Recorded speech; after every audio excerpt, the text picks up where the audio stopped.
Merci Seigneur. Alléluia. Alléluia. Alléluia. Alléluia. Alléluia. Alléluia. Ton nom est Yeshua.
Qui opère ce matin. Merci parce que tu vas nous faire du bien. Parle-nous. Parle-nous encore. Au nom de Jésus-Christ. Amen. Nous acclamons le Seigneur. Merci à la chorale. Merci à Maman Grâce. Que Dieu vous bénisse. Si on peut acclamer encore le Seigneur. Gloire à Dieu, nous allons rester debout, nous allons lire un texte de la Bible, le seul texte de la Bible pour ce matin. Genèse chapitre 14 du 1er au verset 24. Ça sera le seul texte.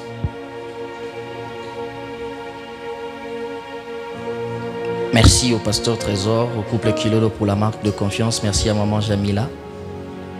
Nous nous sentons chez nous. Amen. Et nous bénissons le Seigneur pour le travail qui est fait encore une fois de plus. Je voudrais vraiment le reconnaître. Merci de ce que vous êtes un modèle pour nous qui sommes à l'est du pays. Amen, amen. Nous nous inspirons de vous. Amen. Et c'est sans complexe. L'église La Compassion à Bunia, à Butembo, s'inspire de ce qui se passe à Bunia. Et nous croyons que ce qui se passe ici va arriver également de l'autre côté par la grâce du Seigneur. Quelqu'un dit Amen.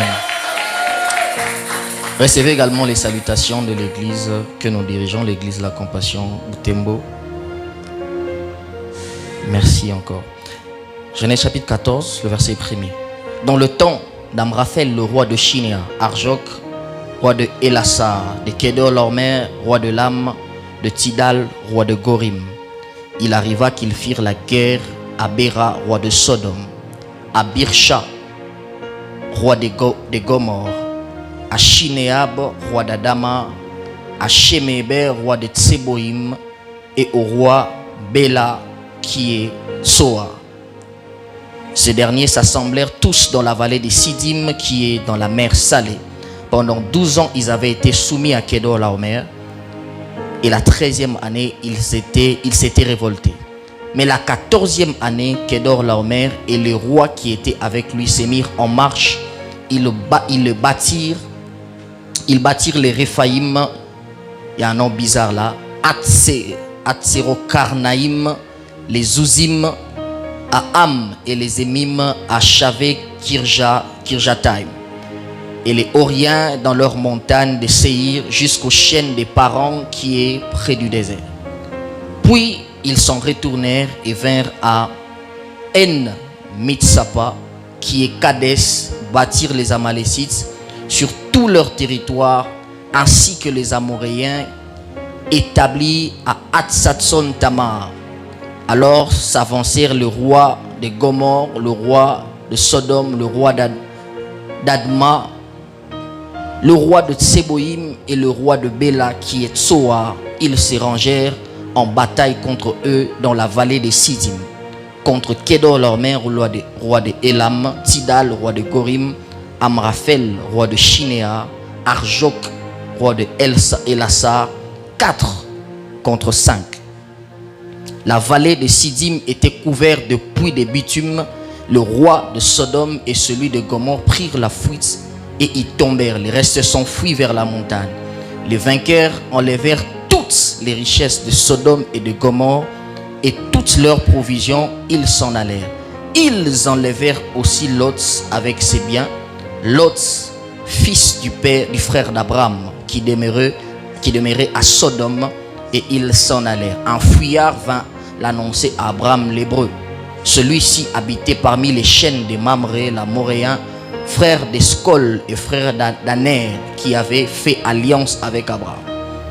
Dès qu'Abraham eut appris que son frère avait été prisonnier, il arma 318 de ses plus braves serviteurs, nés dans la maison. Il le poursuivit le roi, les 4 rois jusqu'à Dan. Il divisa sa troupe pour les attaquer de nuit, lui et ses serviteurs. Il les battit, le poursuivit jusqu'à Koba, qui était à gauche de Damas. Il ramena toutes les richesses, il ramena aussi Lot, son frère, avec ses biens, ainsi que les femmes et le peuple. Verset 17. Après qu'Abraham eut revenu vainqueur de Kedorlaomer et des 4 rois qui étaient avec lui, les rois de Sodome sortit à sa rencontre dans la vallée de Chavé, qui est la vallée du roi. Melchisedec, roi de Salem, fit apporter du pain et du vin.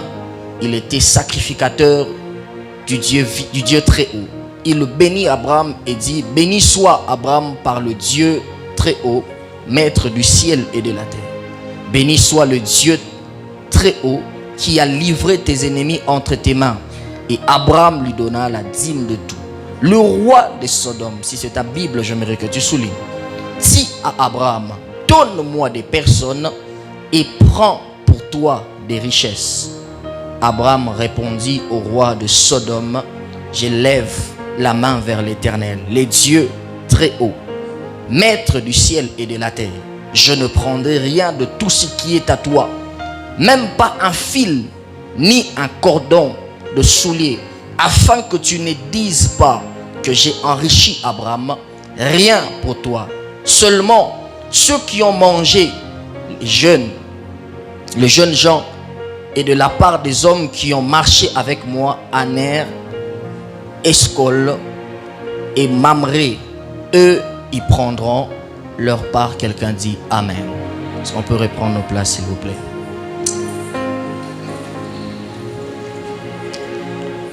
Amen. Merci à ma femme qui ne cesse de m'accompagner dans cette mission.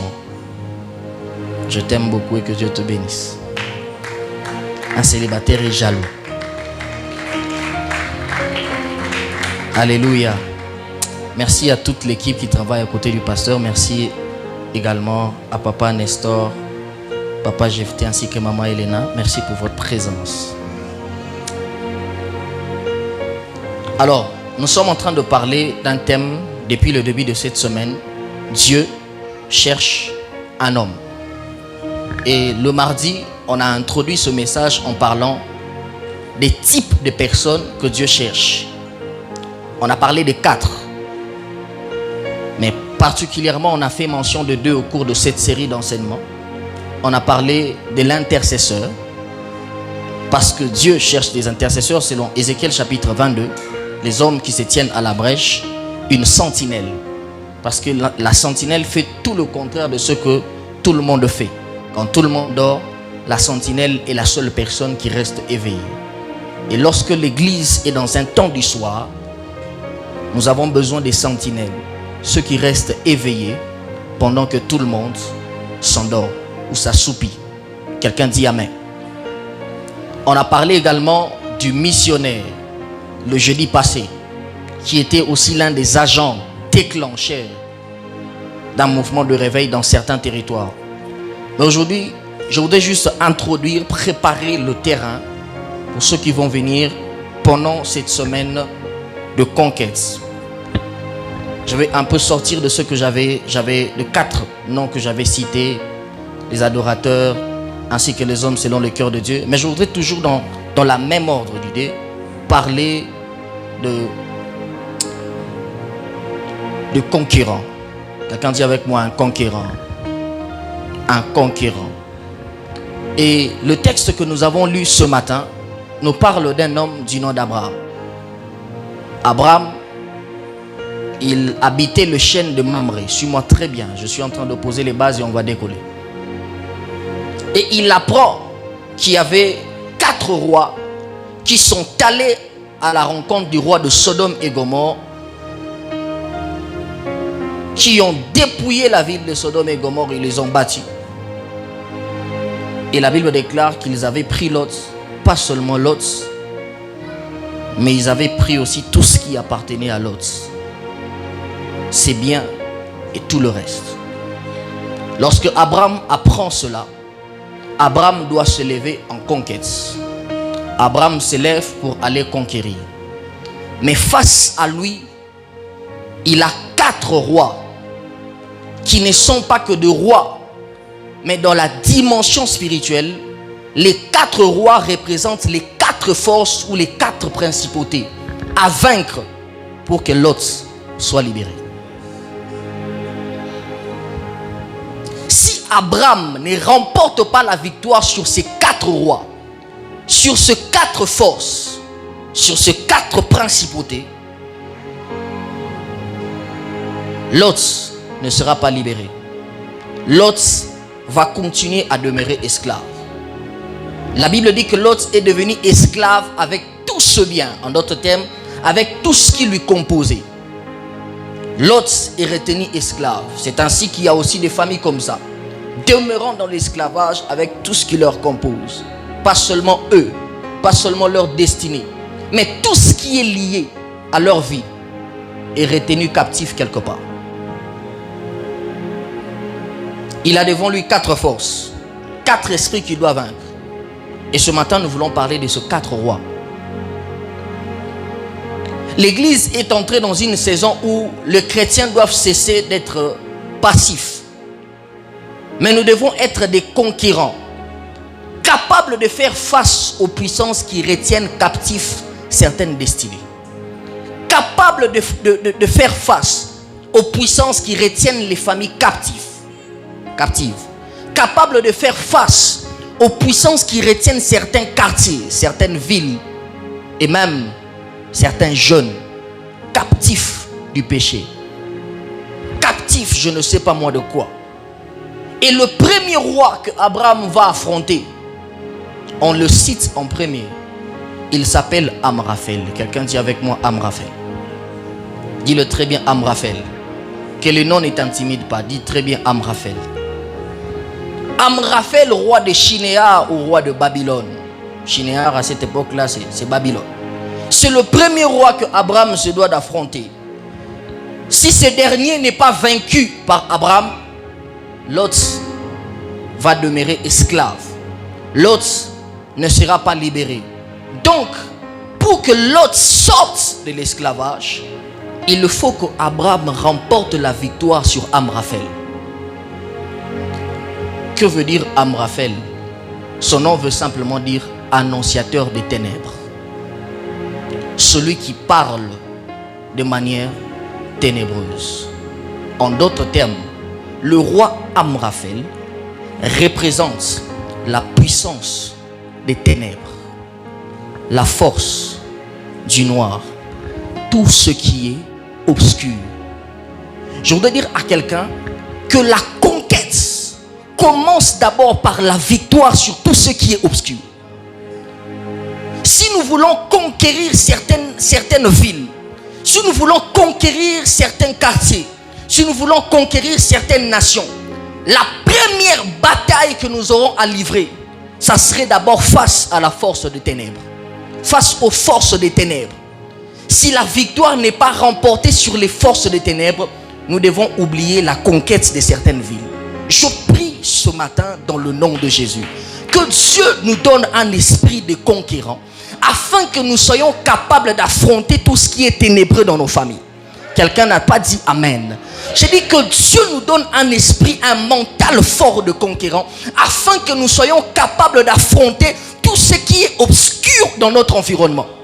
Si on ne remporte pas la victoire sur ce qui est ténébreux, sur la force du noir, sur la puissance des ténèbres, nous devons oublier la conquête de certaines villes.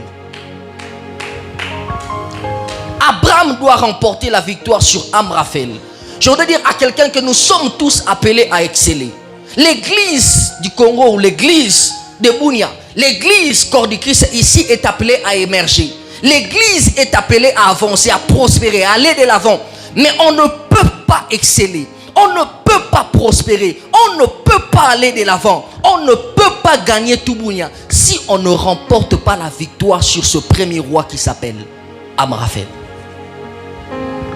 Rien ne va changer dans l'histoire de Lot si Abraham ne remporte pas la victoire. Rien ne va changer dans l'histoire de certaines familles si nous ne remportons pas la victoire. Rien ne va changer dans l'histoire de ta famille si toi tu ne comprends pas que tu as la responsabilité d'affronter les ténèbres qu'il y a dans ta famille. Si tu ne comprends pas, rien ne va changer dans l'histoire de ton université si tu ne comprends pas que tu as la responsabilité d'affronter. Je voudrais dire à quelqu'un que ce n'est plus le temps de fuir les ténèbres. Ce n'est plus le temps de négocier avec le diable. Le diable n'écoute pas le langage de la négociation. Parce que depuis le commencement, depuis avant la création, il n'a jamais voulu négocier avec les très hauts. Le seul langage que le diable écoute, c'est le langage d'imposition. Et ce n'est plus le temps de négocier avec lui. S'il n'a pas négocié avec Dieu, ce n'est pas avec toi qu'il va négocier. Est-ce que je parle à quelqu'un ce matin? Je suis venu réveiller quelqu'un pour dire, prends conscience du défi qui est en face de toi. La victoire, la conquête que tu cherches, ce que tu es en train de rechercher dans ta famille, passera d'abord par la victoire sur ce qui est obscur dans ta famille. La conquête commence lorsque nous remportons la victoire sur ce qui est sur le monde des ténèbres. Satan s'oppose à tout ce qui vient de Dieu. Satan s'opposera toujours à tout ce qui est de Dieu. Mais nous devons comprendre que c'est à nous la responsabilité d'affronter le ténèbre. J'ai dit à quelqu'un, ne fuis pas le diable dans ton environnement.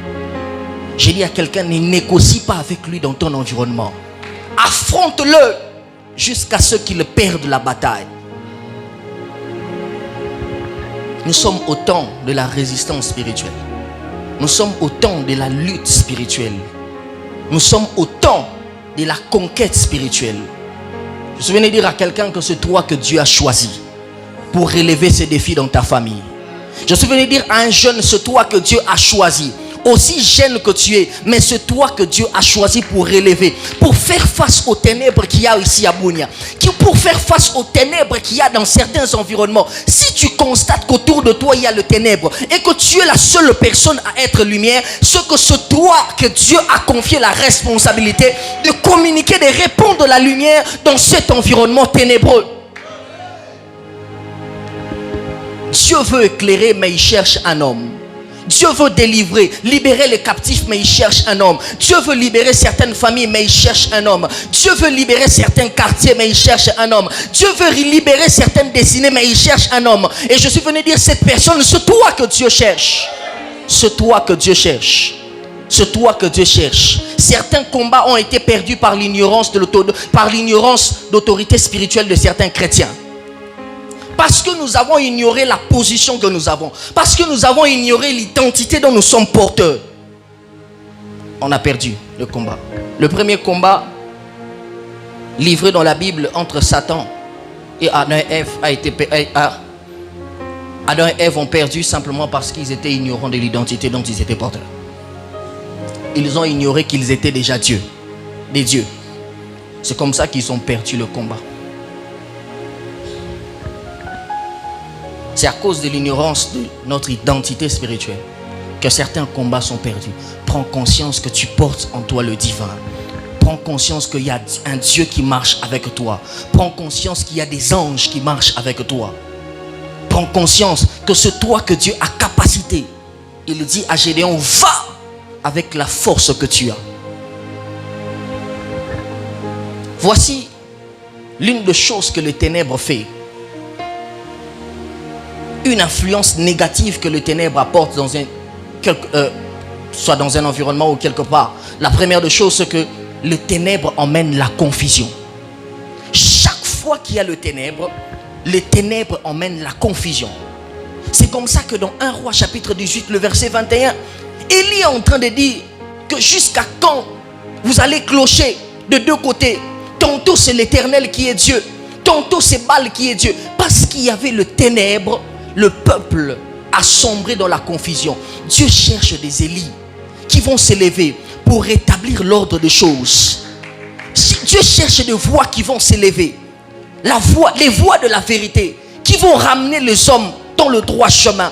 Il y a des vies qui sont dans la confusion. Tantôt ils sont à l'église, tantôt ils sont dans les boîtes de nuit, tantôt ils sont spirituels, tantôt ils sont charnels, tantôt ils viennent à l'église, tantôt je ne sais pas, on le retrouve. Dieu cherche des gens qui vont faire sortir toutes ces personnes dans la confusion. Il y a des gens qui clochent de deux côtés dans ta famille. Dieu te cherche toi. Il faut vaincre le ténèbre. Nous sommes dans une génération où les hommes clochent de deux côtés. Tantôt ils insultent, tantôt ils parlent en langue. Dieu veut restaurer l'ordre des choses. J'ai dit Dieu veut restaurer l'ordre des choses. Mais ma prière est que Dieu passe par toi. J'ai dit c'est dans ce genre de moment que Dieu suscite les Élis. Dieu suscite les Élis dans des temps où le peuple est en train de traverser un moment de confusion. Chaque fois que tu constates que les gens sont en train de clocher de l'autre côté, chaque fois que tu constates que les gens sont dans la confusion autour de toi, c'est toi que Dieu a choisi. Dis à ton voisin, Amraphel doit être vaincu. La deuxième des choses, c'est que les ténèbres cachent les potentiels. Les ténèbres cachent les potentiels. Si Dieu ne vous éclaire pas, votre potentiel sera caché. Écoute-moi, les ténèbres ont la capacité de cacher, de voiler la gloire d'une destinée. Tu peux être là, tu es doté de grâces extraordinaires, mais personne ne te voit parce que tu es dans les ténèbres. J'ai dit, tu peux être là, tu es doté de grâces extraordinaires, mais personne ne te voit. J'ai parlé de David. J'ai dit que Dieu n'avait pas changé son don, mais Dieu a changé le milieu de l'exercice de son don. Mais vous allez vous rendre compte que depuis un temps, il était excellent, mais personne ne le connaissait. Il était excellent, mais jamais quelqu'un ne lui avait recommandé au roi. Tu peux être là, tu es doté de grands potentiels, des grâces extraordinaires. Mais personne ne te voit, mais personne ne te connaît. Pourquoi? Parce que le ténèbre peut couvrir et voiler la gloire d'une destinée. Il y a des gens ici, vous devez aller normalement trop loin. Tu as une grâce. Tu chantes mieux que certains qui sont connus. Mais pourquoi tu n'es pas connu? Il y a des gens, tu as des compétences qu'il faut. Mais le ténèbre est en train de... Et c'est ainsi qu'il y a dans des familles. Les gens ont étudié. Mais parce qu'il y a le ténèbre est en train de voiler la gloire de leur destinée. Je prie dans le nom de Jésus-Christ que Dieu te choisisse toi. Je prie, et si ton potentiel, ton don était caché, je prie dans le nom de Jésus que le voile qui cachait ton potentiel soit ôté dans le nom de Jésus. Je prie pour quelqu'un qui doit aller de l'avant, mais qui constate qu'il y a des blocages. Je prie pour quelqu'un qui sent qu'il y a des choses qu'il va donner. Il sent qu'il a des choses à transmettre. Mais il y a comme une ombre de ténèbres qui l'environne. Je prie ce matin, au nom de Jésus-Christ de Nazareth, que le voile soit ôté dans le nom de Jésus-Christ. Écoute-moi, le ténèbre a la capacité de voiler une destinée. Le texte de Ésaïe chapitre 25, le verset 5 à 7. La Bible déclare ceci. Lisez ce texte-là. On dit que le nuage couvre le peuple. Les gens sont sous les ténèbres. Il y a des destinées qui sont sous les ténèbres. Parce que l'une des choses que les ténèbres fait, c'est qu'il peut voiler. On peut avoir des grâces ici, mais les grâces n'excellent pas. Vous pouvez avoir des gens dans la famille, mais ils n'avancent pas, ils ne progressent pas. Ils sont compétents. Ça fonctionne de deux manières, le voile spirituel. Soit ça t'empêche de voir, le voile t'empêche de voir, soit il empêche à ce que tu sois vu.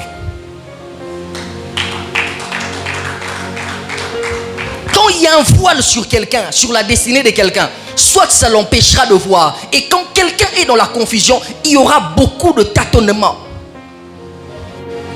Il aura du mal à interpréter certaines choses. Il appellera combat ce qui n'est pas combat.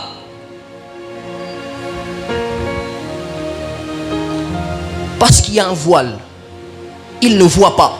Il a du mal à interpréter certaines choses. Parce qu'il y a un voile. Mais ça peut fonctionner aussi dans le sens contraire.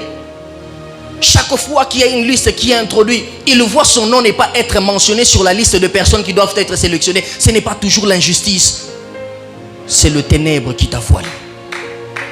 Je répète encore, ce n'est pas toujours l'injustice. Quelquefois, c'est le ténèbre. Lève-toi dans la prière et refuse le ténèbre. Refuse toute forme de voile qui est en train de cacher le potentiel de ta destinée.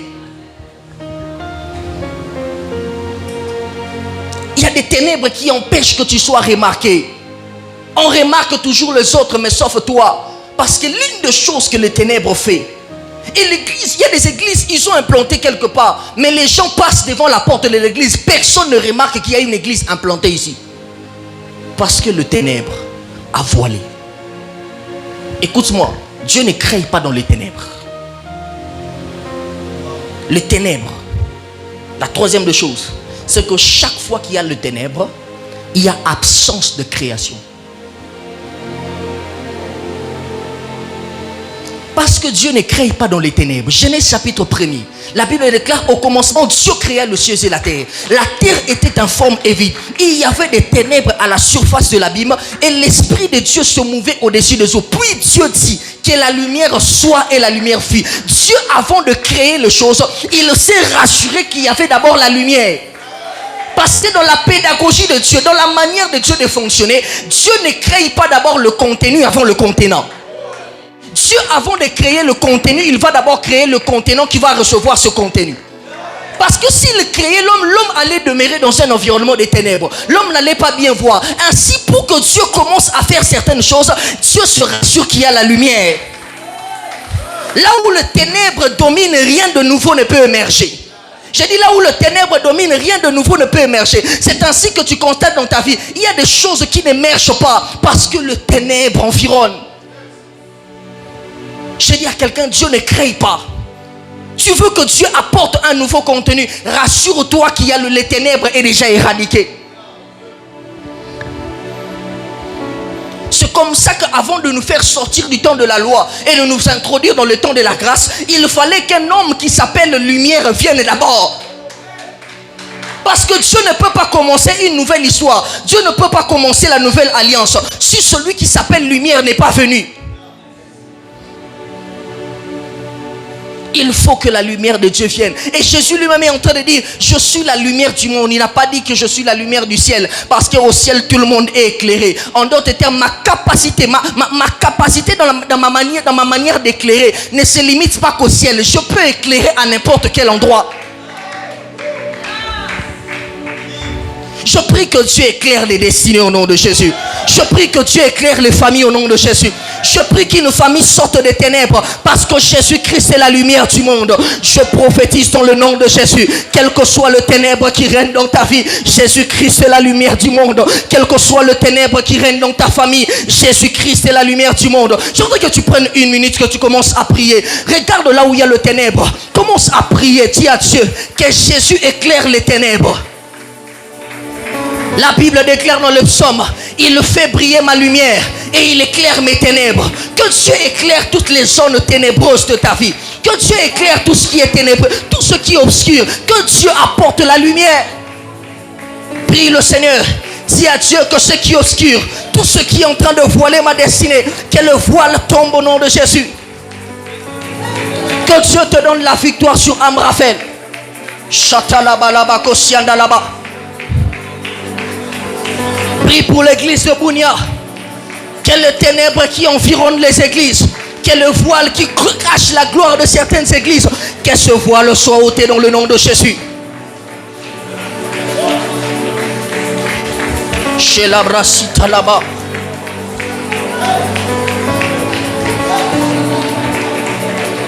La lumière précède le processus de la création. La lumière précède le processus de la création. Chaque fois que Dieu veut créer des choses dans ta vie, il va s'assurer qu'il y a d'abord la lumière. Alabachata là-bas. Alabachata là-bas. Alabachata là-bas. Mais la cita là-bas. Maintenant, assieds-toi, écoute. Au nom de. Au nom de. Maintenant, assieds-toi, écoute. Genèse chapitre 13, le verset 21 à 22. L'Éternel allait devant eux le jour dans une colonne de nuée pour le guider dans leur chemin, et la nuit dans une colonne de feu pour les éclairer, afin qu'ils marchassent jour et nuit. Dis avec moi, afin qu'ils marchassent jour et nuit. La colonne de nuée ne se retirait point devant eux pendant le jour, ni la colonne de feu pendant la nuit. Il dit, l'Éternel marchait devant eux avec la nuée, la colonne de nuée pendant le jour, et la colonne de feu la nuit. La nuit, c'est le symbole de quoi? Ce n'est pas que le symbole de moments de confusion, ce n'est pas que le symbole de temps difficiles, c'est aussi le symbole de l'obscurité, c'est aussi le symbole des ténèbres. Mais la Bible déclare, afin qu'il marchasse jour et nuit. Écoute-moi, c'est facile de marcher quand il fait jour, parce que toutes les conditions sont réunies. Mais c'est miraculeux de marcher quand il fait nuit, parce que les conditions ne sont pas réunies. Je voudrais dire à quelqu'un, c'est facile de faire des exploits dans un environnement, dans le terrain de la mission, c'est facile de faire des exploits dans un environnement où il fait jour, où toutes les conditions sont réunies. Mais c'est tellement miraculeux de voir une église qui est en train de faire des exploits dans un environnement qui est environné des ténèbres de toutes parts. Il dit, afin qu'ils marchassent jour et nuit. Écoute cette vérité. Ceux qui ont Dieu avec eux ont la capacité d'avancer et de faire des progrès, même quand les conditions ne sont pas réunies. Ça veut dire que quand il fait jour, ils vont avancer. Quand il fait nuit, ils vont avancer. J'ai envie de dire à quelqu'un, ne craignez pas le ténèbre. Ne crains pas le ténèbre qu'il y a dans ton milieu de travail. Ne crains pas le ténèbre qu'il y a à l'université. Même quand il fait jour, on va avancer. Même quand il fait nuit, on va faire des exploits avec Dieu. On ne va pas craindre les ténèbres. Dis à ton voisin,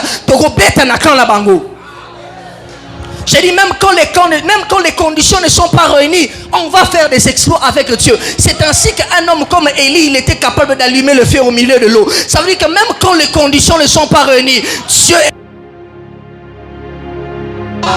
J'ai dit, même quand les conditions ne sont pas réunies, le feu est capable de descendre sur la terre. Je voudrais dire à quelqu'un que même quand les conditions ne sont pas réunies, il est possible que nous fassions des miracles. Même quand notre environnement est environné des ténèbres, il est possible que les paralytiques marchent. Il est possible que les captifs soient libérés. On ne va pas craindre les ténèbres. On ne va pas craindre les ténèbres.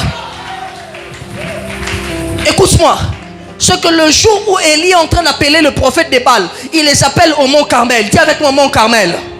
Le mont Carmel, c'est un lieu emblématique. C'était le lieu où Baal avait l'habitude de déployer ses ailes. C'est-à-dire que c'est à cet endroit-là que Baal avait l'habitude de manifester sa force. Et il n'a pas dit allons dans le temple, allons au mont Carmel. Là où le diable a l'habitude de manifester, de déployer sa force. C'est à cet endroit-là, je dis à quelqu'un, même quand les conditions ne sont pas réunies, Dieu va démontrer qu'il est Dieu, même dans les camps du diable. Je voudrais dire à quelqu'un, arrêtons de penser et de croire que Dieu ne manifeste sa puissance qu'à l'église.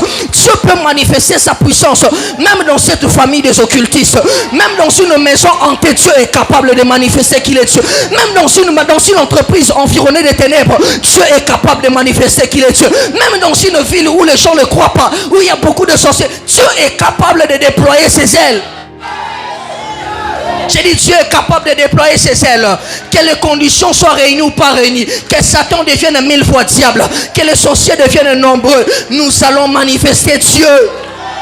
J'ai dit, ceux qui marchent avec Dieu, ceux qui ont Dieu ont la capacité de marcher, de faire des exploits. J'ai dit à Pasteur Trésor, l'église est capable de grandir même quand les conditions ne sont pas réunies.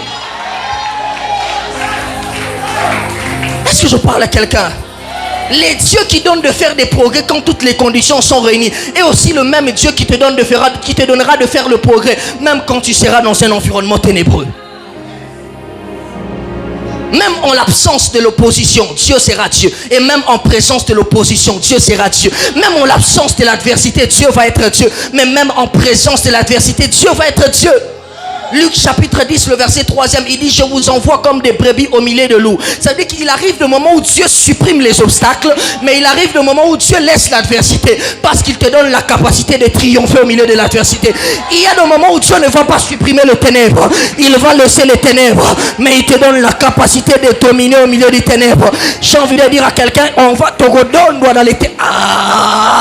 Je dis à quelqu'un qu'on va s'imposer là où il y a les ténèbres.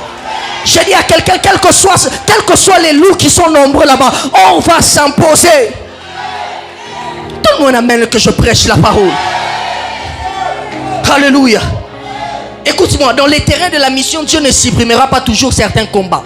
Dans le terrain de la mission, Dieu ne supprimera pas toujours certaines adversités. Si Dieu laisse les loups au milieu, c'est qu'il sait que tu es capable de vivre même au milieu de loups. J'ai dit, si Dieu ne chasse pas ce chef-là, c'est qu'il sait que tu es capable de demeurer dans cet environnement-là. Ne fuis pas le ténèbre, c'est le temps d'affronter les ténèbres. J'ai dit, ne fuis pas cette maison, c'est le temps d'affronter les ténèbres. Même quand tu as l'habitude de faire des mauvais rêves, reste là-bas, ne fuis pas. Ne fuis pas. Il y a deux tempêtes que les disciples ont rencontrées avec Jésus. La première tempête s'était calmée par Jésus. La deuxième tempête, Jésus n'a pas calmé la tempête. Il a laissé Pierre marcher sur le seau, mais sans avoir calmé la tempête. Je dois dire à quelqu'un qu'il arrive des saisons où Dieu va tout faire taire. Il va faire taire les tempêtes. Il va faire taire les oppositions. Il va faire taire l'adversité. Mais si Dieu ne fait pas taire la tempête, si Dieu ne fait pas taire l'opposition, si Dieu ne fait pas taire l'adversité, c'est qu'il sait que tu es capable de marcher. Si à ton voisin Amraphel sera vaincu. Si à ton voisin Amraphel sera vaincu. Si je parle à quelqu'un, c'est avec moi deuxième roi. Deuxième roi. Il s'appelle Arjoc. Si à ton voisin Arjoc. Arjoc veut dire comme un lion. Il n'est pas le lion, mais il est comme un lion. Si à ton voisin, il n'est pas le lion, mais il est comme un lion.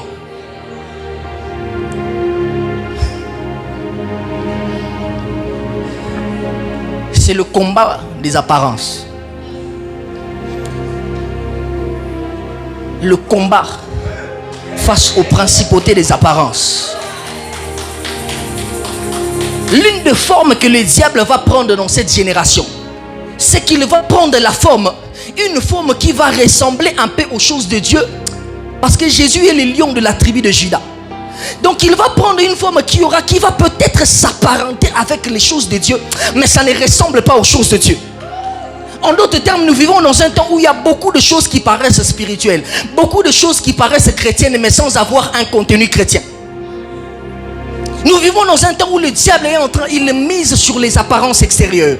Il est en train il se cache derrière ce qui est attirant. Il se cache derrière ce qui est crédible. Il se cache derrière ce qui est acceptable. Mais le but, c'est de séduire les élus de Dieu. Assieds-toi. Le diable peut se déguiser. Il peut prendre l'apparence de ce qui paraît extérieurement chrétien. Il peut prendre l'apparence de ce qui apparaît extérieurement vrai. Mais le but, c'est de séduire les enfants de Dieu. C'est ainsi que dans la parabole de blé et de livret, Matthieu chapitre 13, le verset 24 à 30, la Bible déclare ceci. Pendant que les ouvriers qui gardaient les champs s'endormaient, l'ennemi est venu, il a sémé la plante de l'ivraie.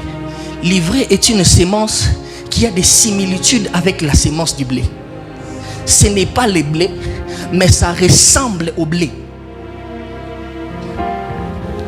Ainsi, l'une des stratégies du diable, en ce temps de la fin, c'est de présenter aux chrétiens les choses qui ont l'apparence spirituelle, mais sans avoir une apparence spirituelle. Ça peut ressembler au blé, mais ce n'est pas le blé. Une opportunité qui ressemble au blé, mais une opportunité qui cache la destruction. Quelqu'un voit l'opportunité, mais ça cache une destruction. Parce que le diable, il sait se déguiser. Il connaît le principe du déguisement. Le diable, il connaît le principe du déguisement. Il a commencé avec cela depuis le jardin. Le serpent, ce n'est pas le diable. Mais le diable a revêtu la forme du serpent. Il peut te présenter des choses, une relation ou une mode même qui a une apparence attractive, mais qui cache une destruction. Écoute-moi, le combat contre Arjok, ce n'est pas la puissance qui te sauvera face à ce combat, mais le discernement. Il y a certains combats, nous allons vaincre par la puissance, mais il y a d'autres types de combats que nous allons vaincre que par le discernement. Je prie que Dieu nous donne le discernement dans le nom de Jésus. J'ai dit la puissance ne suffit pas. Il faut que Dieu te donne le discernement. Et c'est ainsi que beaucoup de chrétiens aujourd'hui sont devenus des chrétiens d'apparence. Et ça se passe où c'est? 1 Samuel chapitre 17. Lorsque David doit aller affronter Goliath, on présente l'armure de Goliath. On dit que l'armure de Goliath était une armure de la tête aux pieds. Une armure en airain ou en bronze. L'airain, ce n'est pas de l'or, mais ça a l'apparence de l'or. C'est ainsi que l'armure que l'on présente aussi à David par Saül était aussi une armure d'airain. Alors David va dire, je ne suis pas habitué à cette armure. Je ne suis pas habitué à fonctionner avec cette armure. J'ai une armure avec laquelle j'ai appris à travailler sur ça déjà dans l'intimité. J'ai appris à manier cela déjà dans l'intimité. C'est depuis l'intimité que j'avais l'habitude de manier cette armure. C'est depuis l'intimité que j'avais l'habitude de manier la pierre. C'est ainsi qu'il y a des chrétiens. Ils paraissent en public. Ils veulent manier en public les choses qu'ils n'ont pas l'habitude de faire en secret. Ils veulent paraître en public les choses qu'ils ne sont jamais en secret. Ils chantent mais ils ne prient pas en secret. Ils se tiennent debout ici mais ils ne prennent pas le temps de lire la Bible en secret. Ils veulent manipuler les choses dont ils n'ont pas l'habitude de faire en secret. Évite de manier en public les choses que tu n'as pas l'habitude de faire en secret. Parce que nous voulons être trop dans les apparences. Il faut remporter la victoire contre Arjok. Et pour remporter la victoire contre Arjok, il faut le discernement. Il faut que Dieu t'ouvre les yeux. On ne discerne pas que ce qui est vrai, ce qui est faux. On peut discerner aussi ce qui est bien. Que Dieu nous donne la victoire sur Arjok dans le nom de Jésus. Oh, je prie pendant 1 minute. Que Dieu te reste assis. Prie pendant 1 minute. Que Dieu t'ouvre les yeux. Que Dieu te donne le discernement. Que Dieu te donne un discernement spirituel. Le diable aujourd'hui, il est en train de revêtir une forme qui est en train de séduire. Ça peut paraître chrétien, ça peut paraître à la mode, mais tout ce qui est à la mode n'est pas forcément biblique. Prie le Seigneur. Prie le Seigneur. Que Dieu te donne les discernements, de voir l'esprit caché derrière. Les discernements, c'est la capacité de voir l'esprit qui anime, les esprits qui sont cachés ou un esprit qui est caché derrière. Que Dieu t'ouvre les yeux. Il y a des victoires que tu ne peux pas que remporter que par des prières de combat spirituel. Il y a des victoires que tu n'auras que par les discernements. Il faut que Dieu t'ouvre les yeux. Chalabrasita là-bas, monte avec moi, papa. Je sens que je commence à monter. Les bras dans la cibra dans la cosianda là-bas. La vie ira des simples de l'eau. Une église sans discernement sera une église séduite. Des chrétiens sans discernement seront des chrétiens qui vont tomber dans les pièges du diable. Aujourd'hui, nous sommes tombés dans les pièges du diable parce qu'on a perdu l'esprit de discernement. Je prie ce matin que l'esprit de discernement revienne au centre et au sein de son église. Il y a des terrains où tu vas arriver pendant que les hommes sont en train de te faire des compliments, mais tu ne sais pas que derrière le compliment se cache la méchanceté. La méchanceté. Une personne qui a le discernement des esprits, il peut discerner la méchanceté derrière un compliment. Que Dieu te donne le discernement. Que Dieu te donne le discernement dans ton domaine de travail. Que Dieu te donne le discernement de savoir qui est avec toi et qui n'est pas avec toi. Dans ta famille, que Dieu te donne le discernement. Tu peux voir un enfant qui est en train de manifester la tétitesse. Tu penses que c'est une tétitesse normale, mais alors qu'il y a un esprit qui est caché. Que Dieu te donne le discernement. Que chaque fois qu'il y a quelque chose qui va arriver, que Dieu commence à te parler, que Dieu commence à te montrer, que Dieu t'ouvre les yeux. Je prie que Dieu ouvre les yeux de quelqu'un ce matin. Alabashata, lebranamanto, l'ouvrira de simple de l'eau. C'est avec moi Kedor Laomer. C'est avec moi Kedor Laomer. C'est le troisième roi que Abraham est appelé à vaincre. Le premier roi, la première conquête, c'est le combat face aux puissances des ténèbres. Deuxième conquête, les combats face aux apparences trompeuses. Le combat des apparences. Troisième conquête, cet homme s'appelle Kedor Laomer. Son nom veut dire poignée de gerbes. Poignée de gerbes.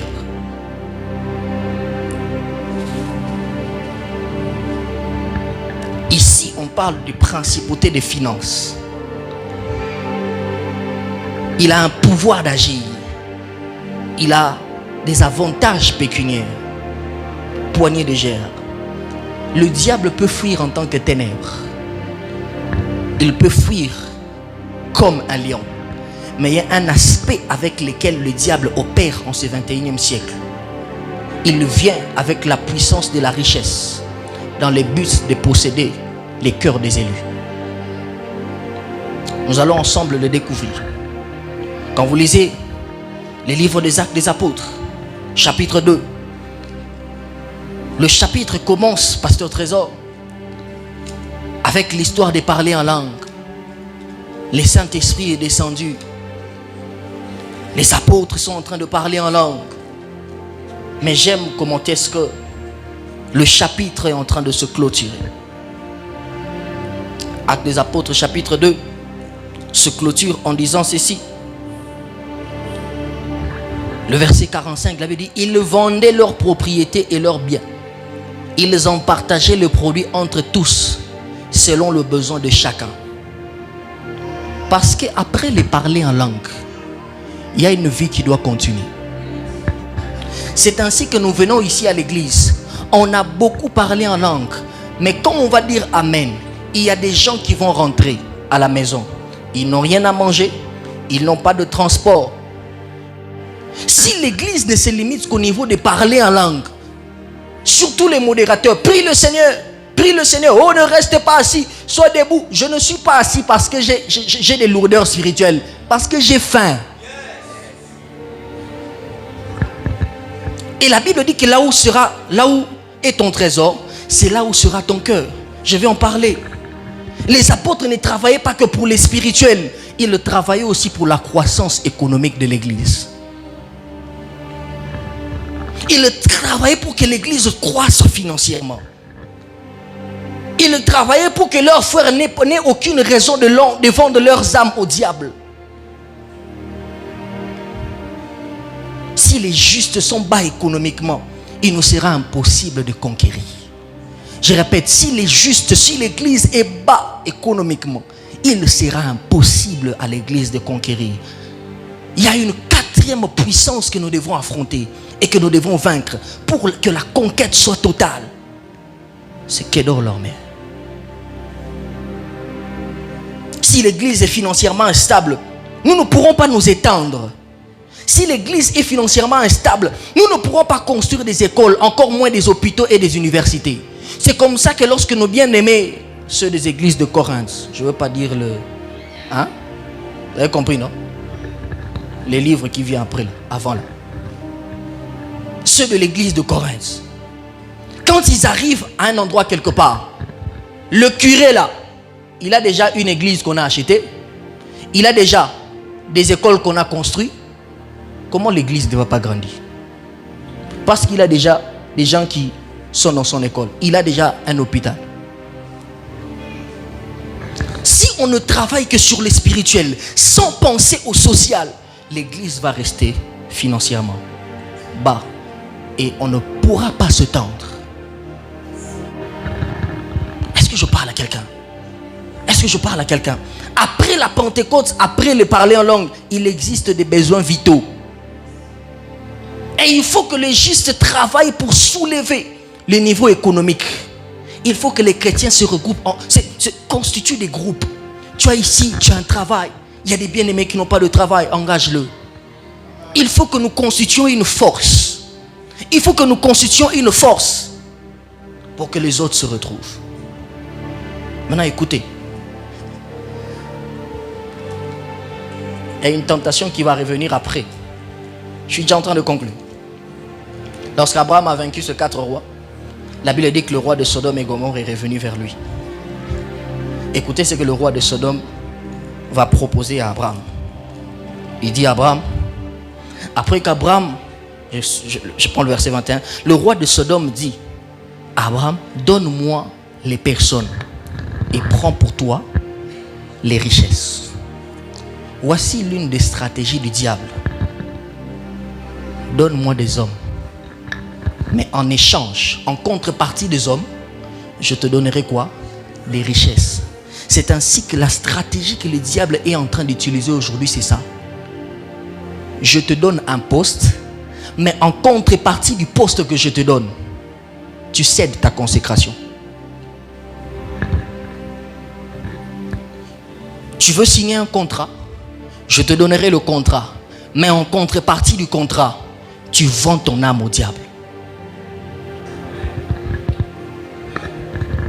Si l'église est financièrement instable, les gens auront des raisons de vendre leurs âmes au diable. Parce que ici, Abraham va vendre les hommes. Mais au profit de quoi? Des avantages pécuniaires. Il y a des chrétiens qui abandonnent justement à cause de ça. On lui propose un contrat, mais lui doit vendre son âme. Si la victoire n'est pas remportée sur Kedorlaomer, si l'église n'atteint pas le niveau d'investir sur le social, on ne reste que dans les parler en langue et dans les spirituels, ces choses vont continuer. Pasteur, nous devons élever les niveaux. De comprendre qu'après avoir construit des grands temples, nous devons comprendre qu'on doit investir dans ces choses. Sinon, nous aurons des églises, malgré que les temples sont bien construits, mais avec des chrétiens financièrement instables. Conséquence, ils vont abandonner les choses de Dieu. Ils ne vont pas venir au culte en semaine. Est-ce que je parle à quelqu'un? Il dit, donne-nous. Il y a certains même, donne-nous ta virginité pour qu'en retour que nous te donnions de richesses. Nous aurons des sœurs qui vont dans leur milieu de travail, on va leur proposer le sexe en contrepartie. On va leur proposer de l'argent, mais en contrepartie de leur virginité. C'est la vérité. Je parle à quelqu'un. Je prie que Dieu suscite des hommes et des femmes financièrement riches dans cette église.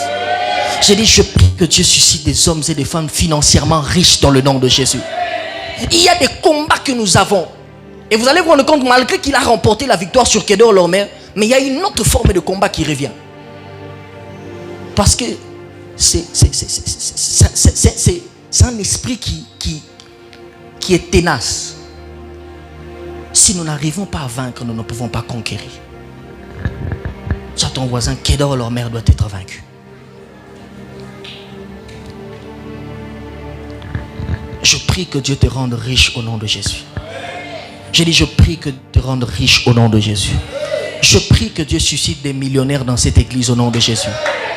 Notre Père, il prie toujours, il demande à Dieu des millions. Et j'étais en train de dire à ma femme, si tu as des choses à demander à Dieu pour moi, demande des millions. Parce que je sens qu'il y a des choses que nous voulons réaliser, mais ça demande des millions. Il y a des choses que nous voulons faire pour Dieu, mais ça demande des millions. Quand tu es intercesseur, quand tu es en train de prier, ne demande pas des choses à la taille de la poche de ton Père. Ne demande pas des choses à la taille de la caisse de l'église. Demande des choses à la taille de la poche de Dieu. Dieu n'est pas millionnaire, Dieu n'est pas milliardaire. On ne peut pas le classer dans la liste des milliardaires. Oh non, Dieu est le premier. À partir du moment où vous commencez à dire que Dieu est le premier milliardaire, ça veut dire que vous avez classé Dieu dans la liste, vous l'avez mis dans la liste des hommes. Dieu n'est pas dans cette liste-là. Est-ce que quelqu'un peut prier le Seigneur que Dieu nous donne la victoire sur Kedorlaomer, sur la puissance des finances, que Dieu nous donne la victoire. Si tu sens qu'en toi tu as cette grâce-là, prie le Seigneur. Tu sens qu'en toi tu as la grâce de soutenir les églises. Tu sens qu'en toi tu as la grâce de soutenir les vies. Prie le Seigneur. Prie le Seigneur, prie le Seigneur. Est-ce qu'on peut tous être debout? Prie le Seigneur, prie le Seigneur, prie le Seigneur, prie le Seigneur. Que Dieu te rende riche, riche et davantage riche. Sinon les justes vont abandonner les choses de Dieu. Sinon les gens vont venir à l'église, mais ils n'auront pas le zèle pour servir. Parce que quelque part, ils sont en train de suivre le trésor de la terre. Mais si ce trésor, ils peuvent trouver ça à l'église, alors ils n'auront pas de raison d'aller ailleurs. Prie le Seigneur, prie le Seigneur. Que Dieu te rende riche. Que Dieu rende l'église de Bunia riche. Que Dieu rende l'église de Bunia riche. Que Dieu nous donne la victoire contre Kedorlaomer. Que Dieu nous donne la victoire sur les finances. Que Dieu nous donne la victoire contre la principauté des finances. Alabakasita là-bas. Alabrasita là-bas. Prada là-bas. Elohim Adonai Sabaoth Yeshua. Elohim Adonai Sabaoth Yeshua. Elohim Adonai Sabaoth Yeshua. Elohim Adonai Sabaoth Yeshua. Sharabrasita laba Meki prada laba kasapala dagabaya Maleko sianda laba katalaba. Oh labra da la vie simple. Halaki preda laba kasiando lobo. La baka shanda la baka siando lobo. Adonai Sabaoth Yeshua. Elohim Adonai Sabaoth Yeshua. Elohim Adonai Sabaoth Yeshua. Sharabaka shakatalaba Barakatalaba kasiandalaba Barakatalaba katalaba kusiandalaba. Écoute-moi, c'est que la Bible déclare, nous allons prier. La Bible déclare, quand Élie a pris la fuite, la Bible déclare, Akab fit appeler, baisse un peu le son. Akab fit appeler Abias, chef de sa maison. Or Abias craignait beaucoup l'Éternel. Et lorsque Jézabel extermina le prophète de l'Éternel, Abias prit 100 prophètes qu'il cacha par 50 dans une caverne et il les avait nourris de pain et de l'eau. Que Dieu élève les justes, capables de prendre les hommes de Dieu en charge.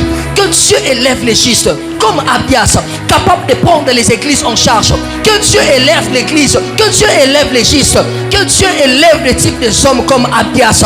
qui sont capables de soutenir, qui sont capables de se... Que Dieu élève les Abias. Sinon les prophètes n'auront nulle part où aller. Sinon les églises n'auront nulle part où aller. Que Dieu suscite les Abias. Que Dieu suscite les Abias. Que Dieu suscite les Abdias. Que Dieu suscite les Abdias. Les gens qui vont prendre en charge, qui vont porter l'église à cœur, qui vont porter les serviteurs à cœur, qui vont porter l'œuvre à cœur. Dans tous les défis, que Dieu élève les Abdias. Élève ta voix, prie le Seigneur, prie le Seigneur, prie le Seigneur. Il y a cette onction qui va opérer. Malasebra, Malayasibra dans la canta là-bas. Que Dieu élève les Abdias. Malaisie vira simple de l'eau. Oh la Kipra, que Dieu élève les Abdias, que Dieu élève les Abdias, que Dieu élève les Abdias, que Dieu élève les Abdias, que pendant les temps de crise, pendant les temps où les églises vont traverser des crises, pendant les temps où le sang de Dieu vont traverser des crises, que Dieu élève les Abdias. En ce temps, nous n'avons pas que des Élie. Nous n'avons pas que besoin d'Élie, des gens qui travaillent dans la conquête du spirituel.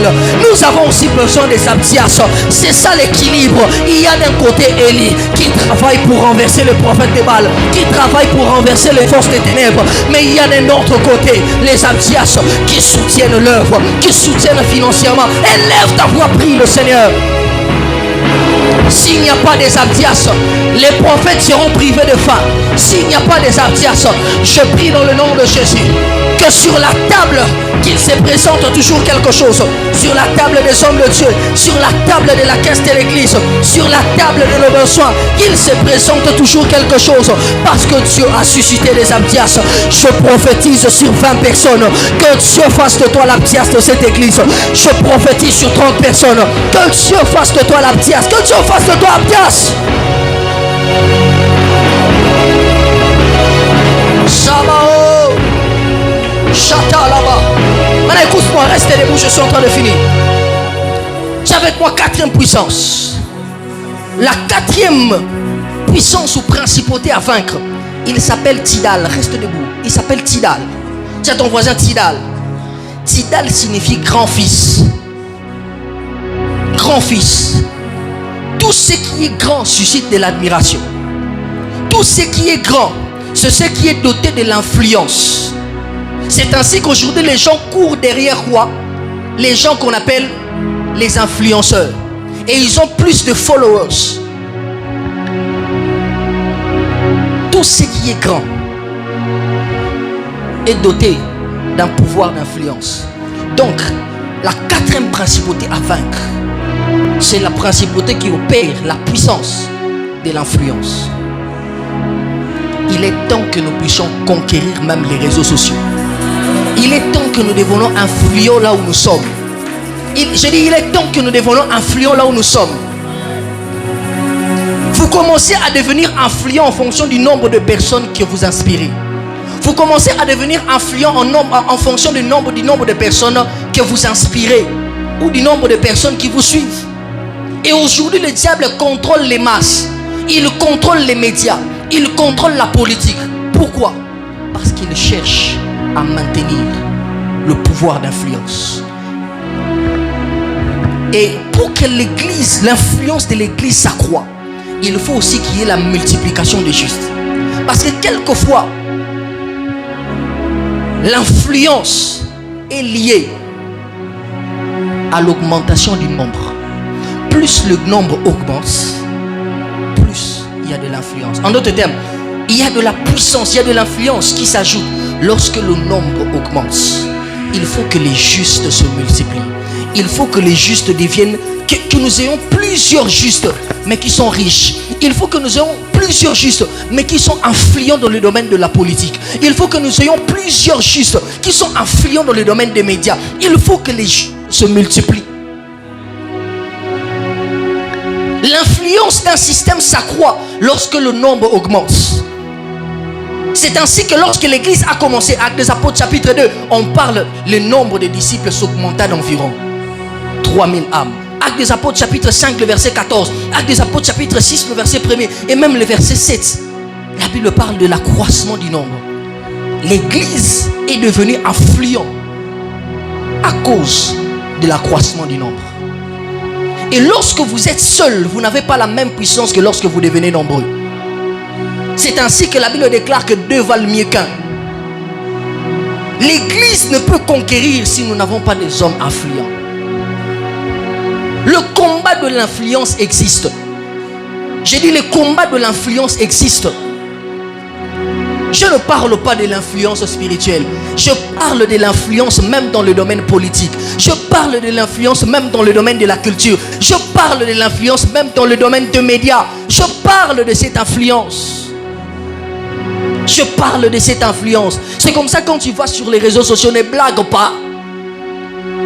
Si je parle à quelqu'un, pourquoi le roi d'Égypte, il a empêché l'accroissement des enfants d'Israël en Égypte? Parce qu'il savait que chaque fois que le nombre augmente, l'influence d'un système s'accroît. On doit gagner plus des âmes. Cette église a commencé à devenir influente ici. Pourquoi? Parce qu'elle a gagné beaucoup de gens. Pourquoi on parle du pasteur Marcelo? Parce qu'il a une église où il a beaucoup de gens. Parce qu'il y a des gens, il peut se retrouver dans la même église. Il y a des gens qui sont influents dans la société. Il y a des gens qui sont influents dans les réseaux sociaux. Et l'influence d'un système s'accroît en fonction du nombre. Maintenant écoute-moi, je vais dire une vérité très importante et nous allons prier. La seule façon d'empêcher à Israël de devenir puissant, c'était de mettre en place une politique visant à les empêcher de se multiplier et à réduire leur nombre. Et lorsqu'on veut diminuer l'influence d'un groupe, on réduit son nombre. Et le diable aujourd'hui combat l'église en limitant son influence à certaines couches. Écoute-moi, Dieu a dit, Jésus a dit, allez, faites de toutes quoi? Faites de toutes quoi? C'est-à-dire dans la pensée de Dieu, dans la pensée de Jésus, il ne voit pas les individus dans l'évangélisation. Il voit les nations être gagnées. Maintenant, dans une nation, il y a trois catégories, il y a trois couches. Il y a la population, qui est la couche constituée des consommateurs. Il y a les gouvernants, que dis-je, les administrateurs. La couche qui est constituée des personnes qui travaillent. Certains peuvent travailler dans des galeries, d'autres travaillent dans des bureaux. Troisième couche, les gouvernants ou encore les politiques. Quand vous dites que vous avez évangélisé une nation, quand vous dites que vous avez conquéri une nation, ça sous-entend que vous avez touché ces trois couches. Maintenant, dans notre pays, quelles sont ou quelle est la couche la plus évangélisée? Les politiques. Les politiques. Les travailleurs. C'est quoi? La conséquence sera quoi? Puisque nous n'avons évangélisé que la population, ceux qui ne sont pas dans la sphère des décisions, nous aurons une église qui ne sera constituée que des influencés. Parce qu'on va subir les lois. Des lois qui sont contraires aux valeurs de l'église. Parce qu'on n'a pas compris que la mission de l'église, ce n'était pas que de rester dans le domaine spirituel. Il fallait qu'on s'étende, que notre influence s'accroisse, que nous quittions du spirituel, que nous touchions aux médias, que nous quittions du média, que nous influençons les politiques. C'est ainsi que les genres de sujets de prière que nous avons ici dans nos églises, quand on dit soirée de gloire au culte d'intercession, c'est Seigneur le travail, Seigneur le mariage, Seigneur le porte s'ouvre. Est-ce qu'on peut dire ici, maintenant nous allons prier pour notre frère qui va postuler à l'Assemblée nationale? Il y en a ici. Il y en a ici. Est-ce qu'on a ce genre de requêtes? On prie seulement pourquoi? La guerre de l'Est, non? Et quand on dit couvre-feu, on va en Andap. Parce qu'ils ont un pouvoir d'influence. Ils sont dans la sphère. Je dis, quand on évangélise un type de personne, on est déjà en train de définir l'avenir de l'église. Quand on évangélise que les populations, on sait déjà que l'avenir de l'église ne sera constitué que des demandeurs et des influencés, mais jamais des gens qui influencent. L'église ne sera constituée que des dépendants.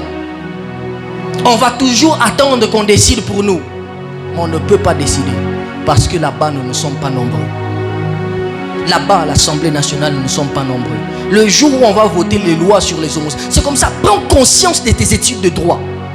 Prends conscience de tes études dans le domaine, dans le domaine des sciences politiques. Prends conscience de tes études dans le domaine de l'informatique. Parce que ce sont des sphères d'influence. Et le combat est au niveau des médias aujourd'hui. Si l'église n'évangélise, ne touche que les masses et ne touche pas les élites, l'église restera sans pouvoir d'influence. Et elle subira des lois contraires. Je voudrais dire à quelqu'un, il est temps que nous nous levions et que nous comprenions que l'influence dont nous parlons, ce n'est pas seulement une influence. Prends déjà les notes.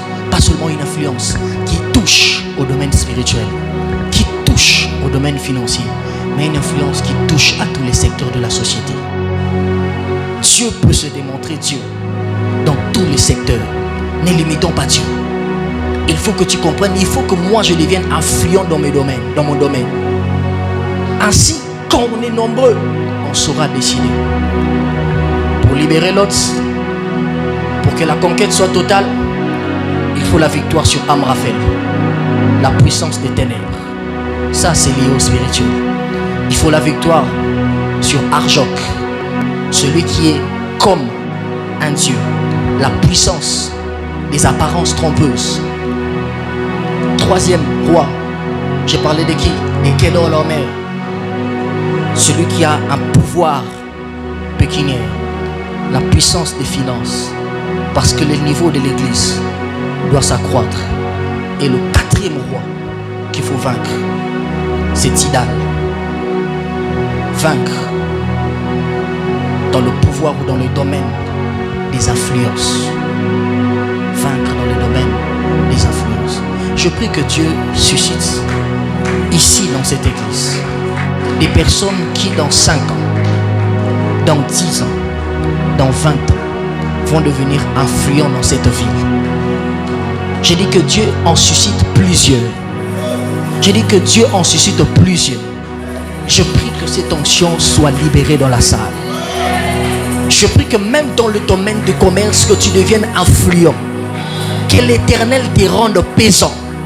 Que celui qui s'appelle Yahweh Gadol, l'Éternel, le Dieu qui pèse, nous rende influents et pesants dans le nom de Jésus. Oh, commence à prier. Commence à prier.